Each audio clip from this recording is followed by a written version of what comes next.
Mormon Geographical Cultural Area.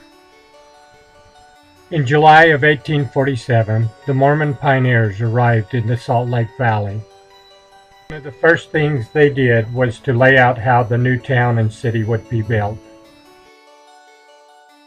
Brigham Young's city planning was influenced by the church's founder, Joseph Smith's city plan, known as the Plat of Zion.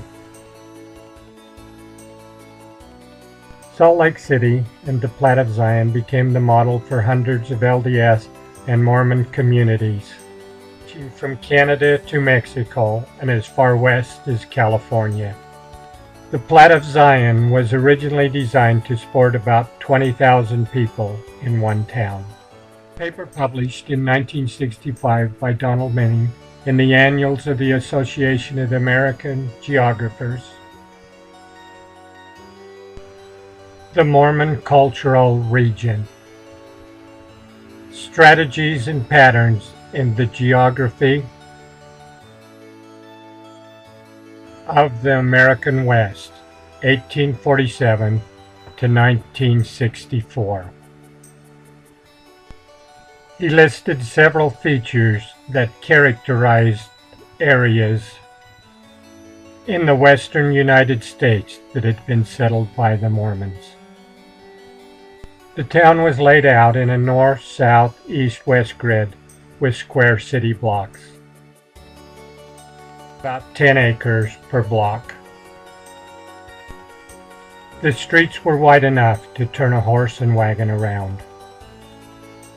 An addressing system that named streets by how many blocks they were away from the center of town. For example, 315 west, 400 north. Open lands were around town.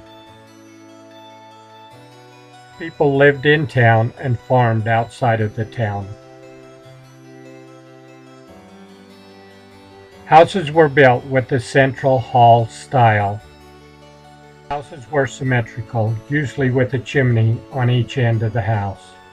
A high percentage of the homes were built of brick, usually red or yellow brick.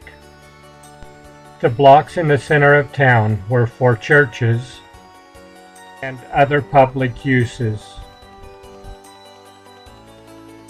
The church usually had a steeple. Streets and ditches were lined with trees. Lombardy poplars were quite common. Ditches ran along the sides of the streets. Barns and granaries were inside the town behind the home. Barns were usually unpainted and in poor shape. Granaries were usually built inside out. The studs were showing on the outside of the building, and the horizontal boards were nailed on the inside. Fences were usually made of poles with upright boards nailed on.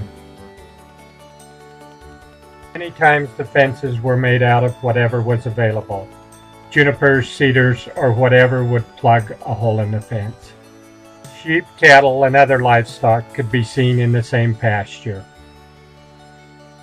Hay derricks are usually found in yards or fields. How many of these Mormon cultural features can you find in your town?